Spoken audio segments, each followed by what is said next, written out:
We're in the new parak, Tesvav on the base, parak Sheni. Oh. Ha'isha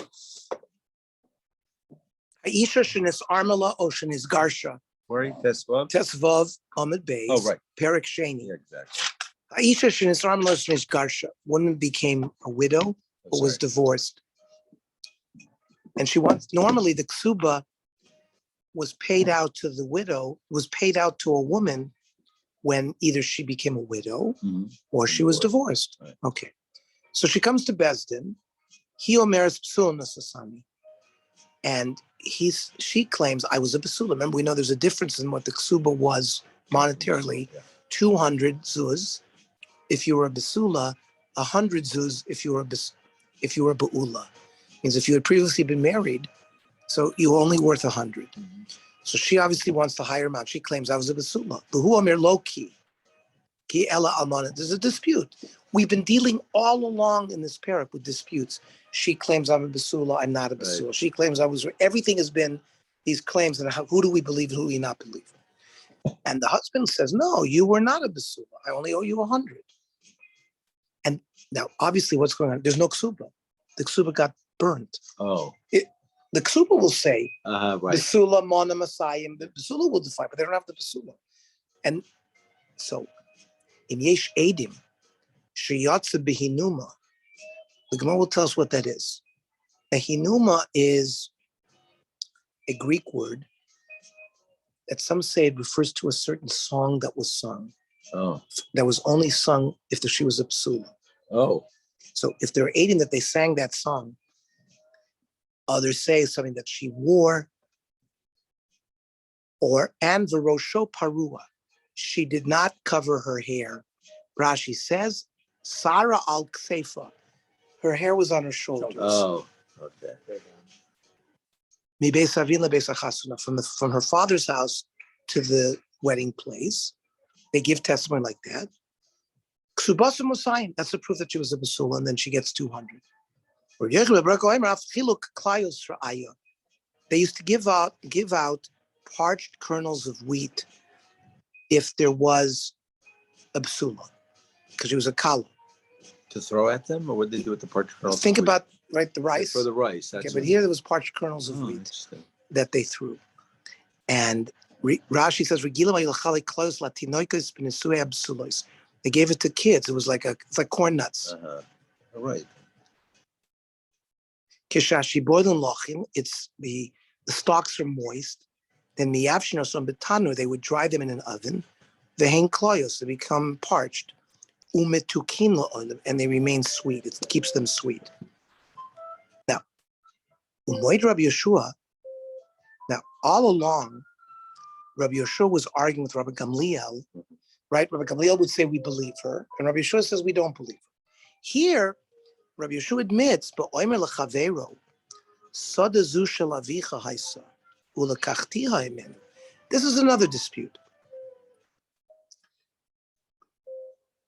A person claims to have bought a field, and he says, this was your father's field, but I bought it from him. So this is bringing up a concept called hapesha aser hu hapesha hitir. He didn't have to bring that up, that it was your field, but it was your father's field. If I'm speaking to her and I say it was your father's field, it means the field should have gone to him. So if I say it was your father's field and I bought it, so I didn't have to say that, I said I bought it. So the shehu neman. So he's believed. Hapesha aser hu hapesha hitir. He admitted that this field wasn't him, so he claims that he bought it. So in Yeshedim shehi shel aviv, if there were Adim that said that the field had belonged to the father, so we're not relying on his testimony. There are independent Adims that say that it belonged to somebody else, and all his only claim is lakachti that I bought it. Then he's not believed because there's no pesha aser pesha yitter, because the statement that the field wasn't his didn't come from him. Now, in the first halacha, where we said that if the Adim say that she was taken out in a fashion that the psulos are taken out, then we believe her. Time of the Adim, Aleka Adim, Baal mehem. So if there are no edim, and the husband had disputed it and said, no, she was not a basula, we believe the husband. Now why? Lema t'nan stamid lokam Gamliel. Remember, all the Mishnayos we learned before where Rabbi Gamliel believed the woman. Why all of a sudden, even though there was no edim, remember she said, I'm a basula. And he said, no, we believe her for the various reasons.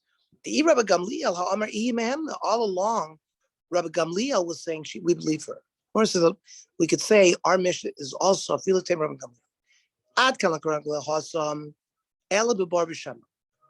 we were talking about cases, for example, the woman claimed, I was somebody. Here you are. I tried to send a message to the Portugal group, but it said only the administrator can send messages. Because I know your wife. You've got her phone, but it's not on. I talked to Ilana. How did you? Okay, so we just started. We're on Tet Zayin Amud Aleph. More. Yeah. Come, please. Please, Tet Zayin Amud Aleph. Okay. We're talking about the case where the woman shows up pregnant, and the woman claims that the husband, the one who had relations with her, was a kohen. Because now,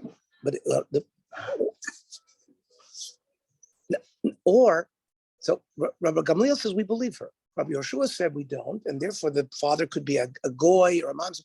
Or we said even in a case where she was a be'ula, but she claims she was raped.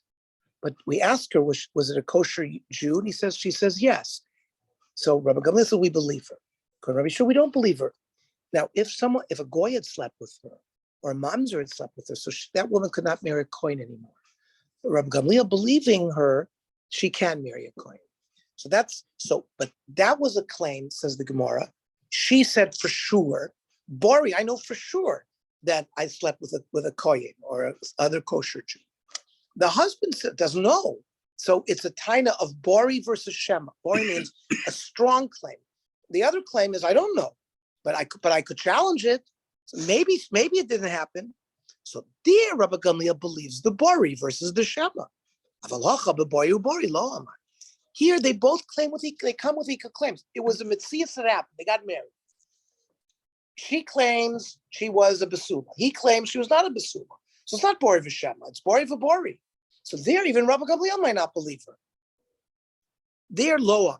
Now, with the Ka'ari law, my Ka'ari law, then what was the problem here? So then what's the halachic issue? Oh, even the Rav Nashim Basulos Nisos. So the majority of women, when they get married, they're Basulos. I don't know about the United States today, but I'm saying it's certainly in those times, most were Basulos. So Kibor V'Shem Adami. And so there's a chazaka, there's a road that goes along with the taina. So it makes her claim like a Bori versus a Shema. That makes logical sense. Midik Tani, from the fact that the Mishnah used the language umoide Rabbi Yoshua, that eventually our Mishnah said, right, even Rabbi Yoshua admits, because if Rabbi Gamliel is talking about a case of moide shapir, Rabbi Shulaman moide, who is Rabbi Yoshua being moided to? Me, Savas Rabbi Yoshua, hi Pirkin. So the Gemara says no, there's no riot from there. Rabbi Yeshua is not dealing with our case of the Perek, where she's claiming she was a basula and he claims she was not. We're going the case of Amigu Koi, V'apirkin Kamo Koi. We're going on the previous Perek. Ahoy. Now, which case? Remember, we had like 4 or 5 different cases. She was a muberes, she got raped, she claimed she was a mukas eitz. So, on which case? Ilema aha haisamu uberes. It was the case where she showed up pregnant. She was a single girl. She showed up pregnant. The Armelan Bezdin asked her, Mativa Shalubazer, who's the father? And she says, Meish point of a coin. She said it was a coin. And therefore the yichus of the child is going to be fine. And Rabbi Gamliel, Rabbi Eliezer, Nemens. Rabbi Gamliel believed, and we kasher the child. Rabbi Shlomo lo mepianu chayim. We don't listen to her words. And therefore the child would be a mamzer, or would not be able to marry a kohen. At let's say at best. So the Gemara says, "Hasam my migu ika." We're going to say, Sometimes we use a migu where if she's going to lie, she could tell a better lie. We had a case where she was a muberes. No, she's not a basula. And she claims she was raped. And that's why, she was raped after she, for example, Kiddushin and Nesum were 6 months apart. So she shows up after the night of the marriage, and she's not a basula. The worry always is that she was mezana after, it was a 6 month period between Kiddushin and Nesum. Once you're given Kiddushin, she's an Eishes Ish. It's a capital punishment to live with an Eishes Ish, even after Kiddushin, not just Nesum. So if she's not a basula at the time that the husband married her, he's worried, well, maybe she was mezana as an Eishes Ish. So no, she claims I was raped forcibly. There's only a problem living with your husband if you did it berotzon. It means if you're a mezana as an Eishes Ish, you can't go, it's asur labal, asur labot. You can't live with your husband. You can't live with the person who committed adultery with you. But if you were raped, you can go back to your husband, except if you're a kohen, right? Because she becomes a halachic zona and you can't live with a kohen. But if it's an Eishes Yisrael, she can go back. So she claims I was raped. So there's a very strong migu. She's going to lie already. I had a bicycle. I'm not a basula because I fell off my bike. A piece of wood. I'm a mukasets. So there's a strong migu. Migu that she could have told a better lie. But now here the Gemara says, here she's showing up pregnant. Now my migu ikka, hare kresa ben shnia, the proof is in the pudding. She's pregnant. So there's no migu here. Aha. Must be on the other case. We said the case of Ra'u midaberes imechad. Remember we said, the Mishnah said she was seen speaking with someone.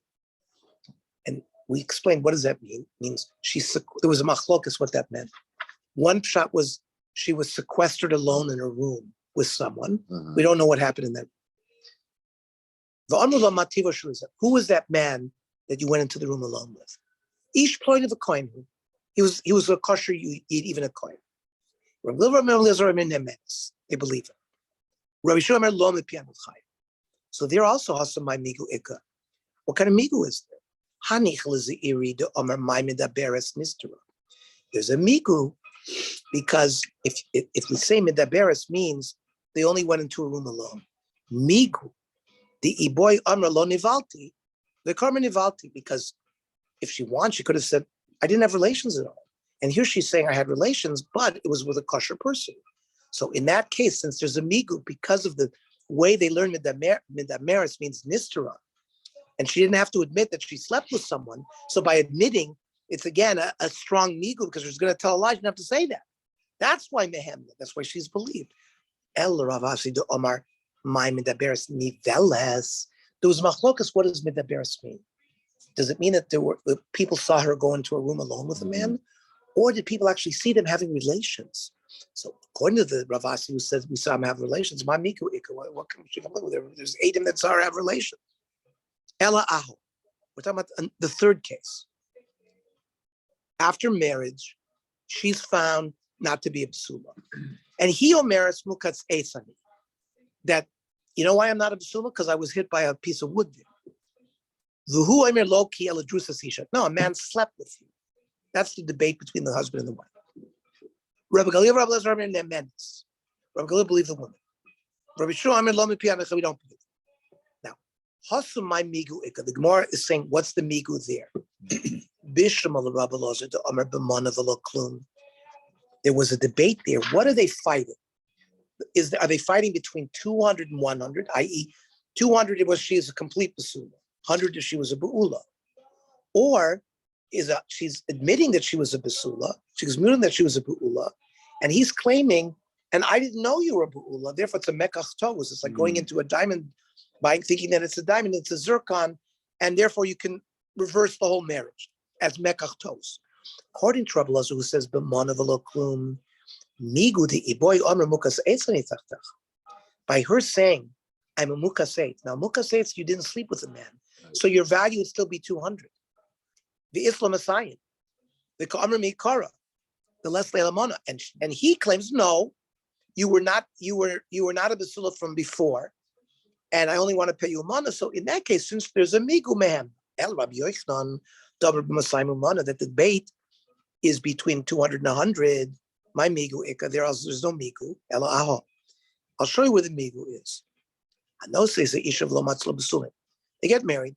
Next morning he comes to Bezdin. She wasn't a besula. He omeres misha sartani nasti. She says, we got raped after the time I had kiddushin. V'nistachva sadei. It's considered as it's his bad luck. He had a field and it got washed out. It's not my problem. The fact that you wanted a besula, but I ended up getting raped. From a monetary point, you still owe me the 100. Is he under any obligation to ask her if she's a basula in the first place? You're talking about when? You're talking when they get married. You're talking when they get married. He assumes that she's in this case. He makes an assumption, but is he required to ask? It's like, hey, you didn't ask. It's not my fault. So you see, Bezdin is dealing with the various claims. Right. If he goes along with the woman, then there's no claim. But here he's fighting it. Right. So there's a few possibilities. She could have been raped before the marriage. She could have been a mukasech before the marriage. She could have done it baratzon, right? She could have been mizana after kiddushin. She could be raped. So it all depends. So it all depends what her claim is. It only makes sense for her to claim that I was raped because I can go back and live with my husband again. If I'm mizana, that she wouldn't make such a claim because she'd lose everything. If there were 8 there would be skila there. So her claim is Mishnah Sartani Nenas, and it's not my fault that your asset got damaged. That's basically what she's saying.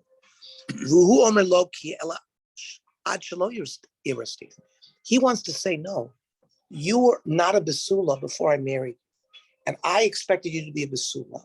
And it's mekach ta'us, and I want to reverse the whole marriage, and I don't want to pay you a dime. Not that I want to pay you 100 as a beula. I don't want to pay you a dime. Rabbi Yeshua Lomi Piano Chaim. The migu di iboy amra mukasei. It's only tachtech the loy kapasa nafshe mekuhuna. If she told a better lie, if she was going to lie already, if a mukas eitz can marry a kohen, a kohen doesn't have to marry a basula. Only a kohen gadol has to marry a basula. A regular kohen can marry a non-basula.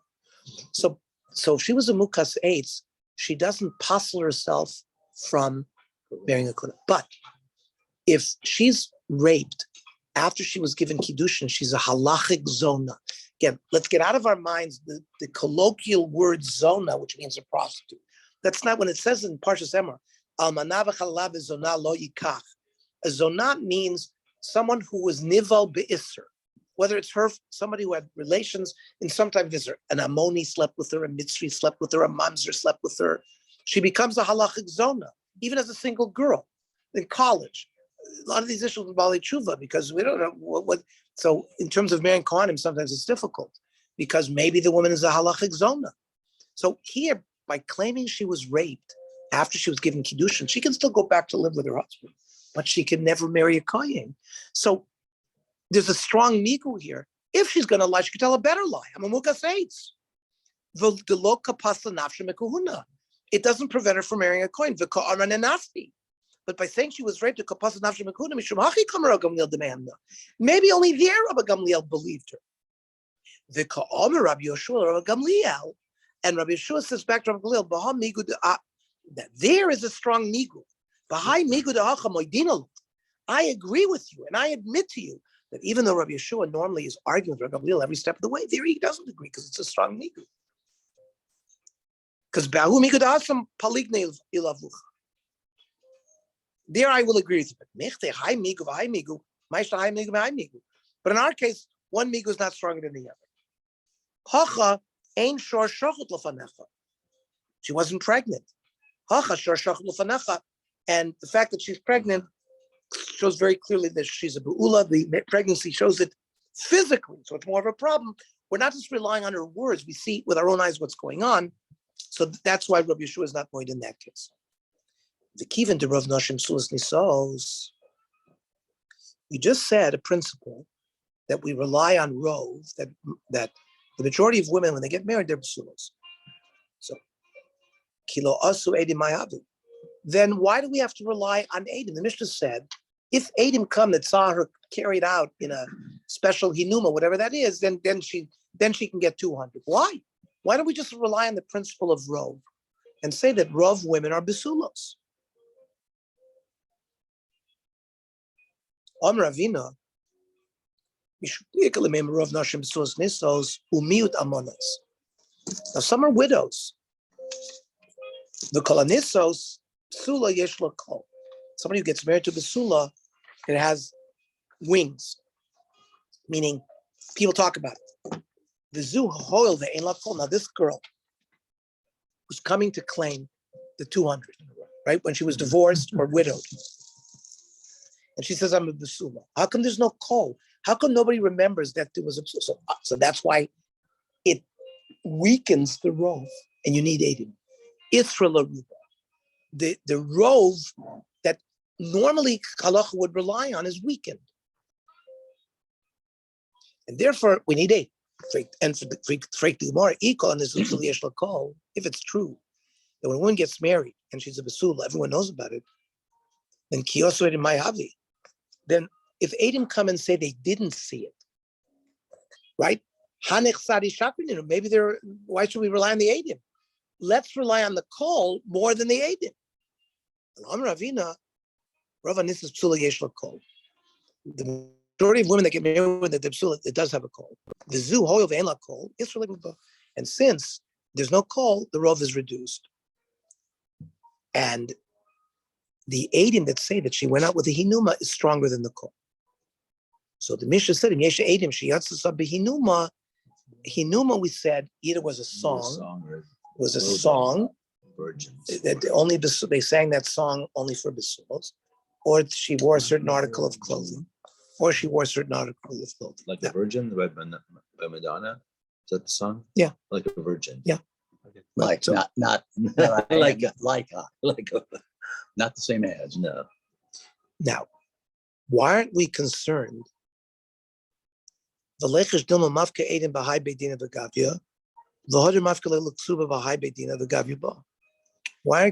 woman is having a conspiracy? She's coming to Besdin with Aiden, saying that I lost my ksuba. I want my 200. She gets paid with these. Then she goes to Besdin in another town Yeah. and gets paid again. Right. And gets paid again and again. Not a bad rack, I think. So they write a receipt that is the Baal who has to pay out the Messiah gets a receipt that the Kuba was paid. So if another Bezin comes and says, "Here's my shofar," Right. so that protects him. Oh, she doesn't steal that one too. Well, he has to watch the shofar. Didn't have safety deposit boxes. Rav Papa Omar, the Malcolm Shein Koisvin Ksubas. Rav Papa gives another answer. They didn't write a ksuba. The ksuba is understood. We know what the t'naim of the ksuba are. Uh-huh. So much money. But they didn't So write you the don't need ksuba. so you don't need the No, we don't paskin that. Uh-huh. But Rav Papa says this case where the claim went on was in a locale where they didn't write a ksuba. La'olam, because we're going to see it's problematic to write a shofar, because now it puts responsibility on the husband to keep that shofar. If he loses the shofar, he's at risk of a double claim. So you can see what's going on.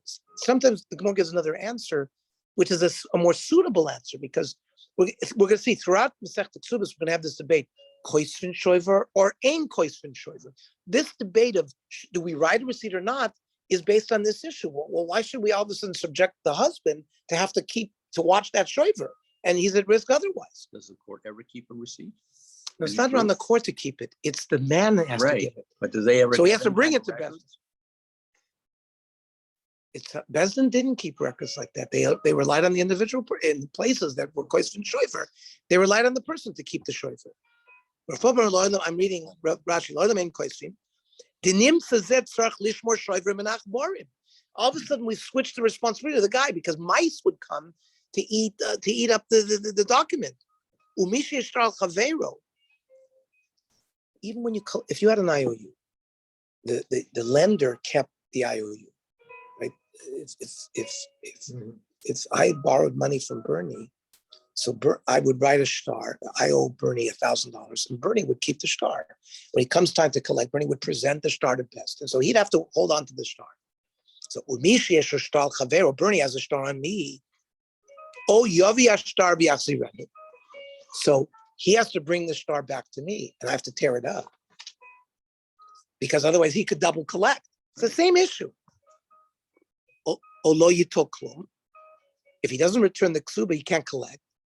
We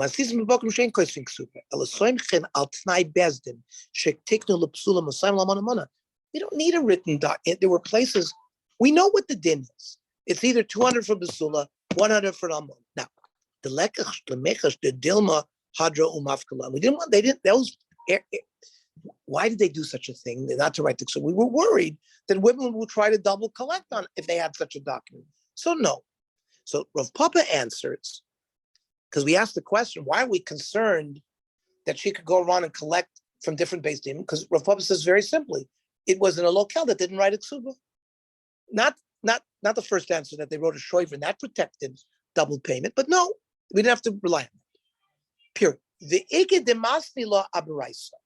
Other people learn this dialogue based on a brisa. What's the brisa? Ibda ksubasa. She lost the ksuba. Hitmina ksuba was buried. Nisrafa ksubasa. The ksuba was burned. The husband stole. Raktu lefanea, sichaku lefanea. But if there was edim that they danced in front of her, apparently the minig was to dance only if she was a psula. Sichaku lefanea. They juggled, right? Or they did, clowning. Havir lefanea koshel besora. There was a certain special mazel dika coast that was brought out. Only for virgins. O mapa shel besulim, or that sheet that there was a sheet that they used to sleep on in order that they could show blood in the next morning, correct? No, you would not bring a mapa to a wedding of an almon, of someone who had been married before. Right. There's no purpose in that. Right. There's no tinus besulim. A husband only had a right to go to Beis Din to claim tinus besulim if she was a basula. Right. So the mapa was only needed if you married a basula. So this would all be evidence that Adim could bring to a later court to say, yes, she was a basula when she got married, because they didn't have all these other things to a basula.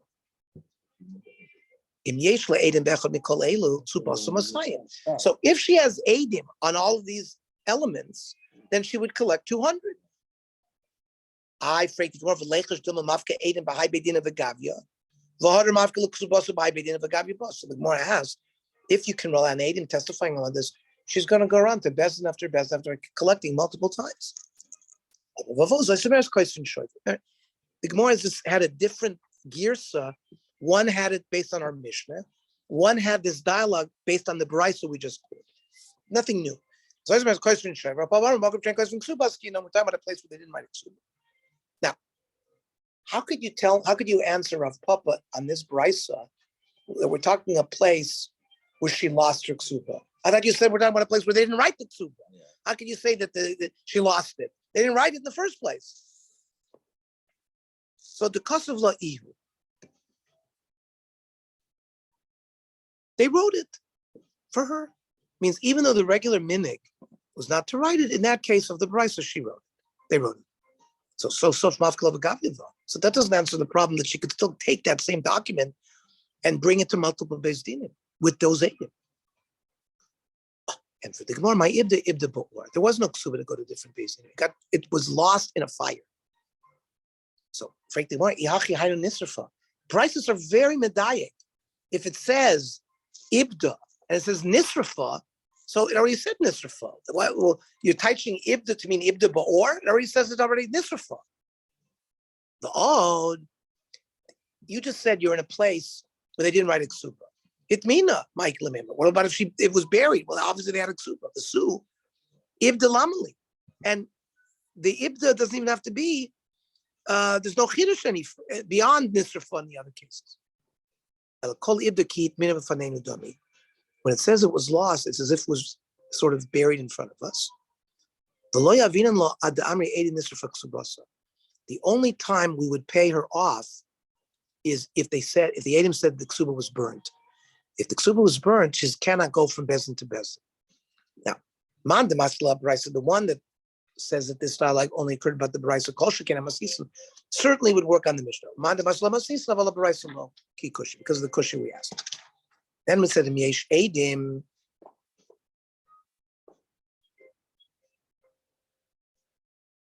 If there were edim that she went out with this hinuma, with the song, whatever, then she can collect Messiah. Forget about the ksuba.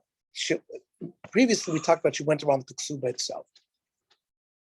She could be in a conspiracy with these two Adim, who she's paying off, and she's going with the two Adim to the different Bezim. We don't have a ksuba, but we saw her to go out and pay us. Oh, there, even in the regular makoimas that we've learned, they don't write a receipt. Why don't we write a receipt? Because it's now the responsibility on the husband to watch that receipt. But the low efshar, in a place where there's no other way to avoid double collection, there you'd write a shoifer. You have no choice. If you're then we said one of the proofs that she was a basula, if they brought the special koishel b'soyer. My koishel b'soyer, what is this? They would bring a kois yain, even though they're not kohanim.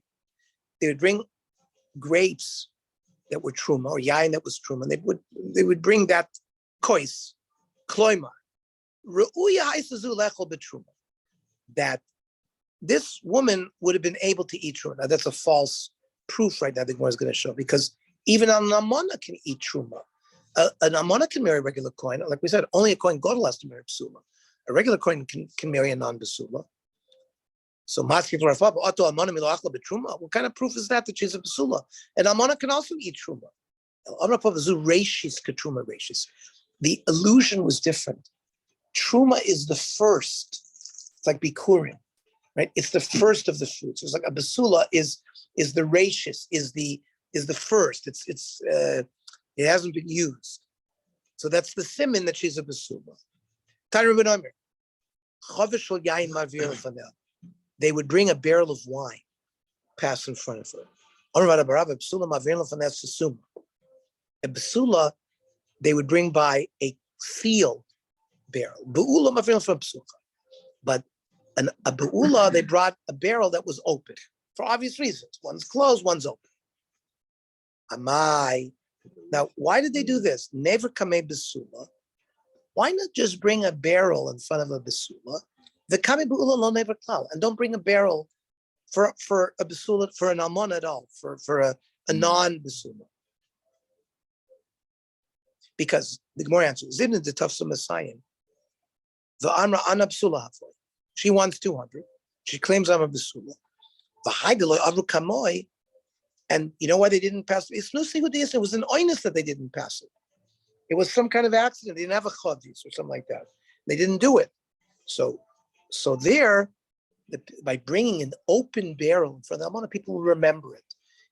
She won't be able to make this claim that it was just. So they brought a barrel in front of everybody. If you didn't bring a barrel in front of so she would claim also they didn't bring a barrel for a different reason. So this way they brought a barrel for each, and it would be remembered. By the way, tomorrow we're going to learn the famous Ton Rabbanon, Ketzad Meragdin Lefnei Kala. Okay. And we'll learn also tomorrow, like in the evening, like we've been doing.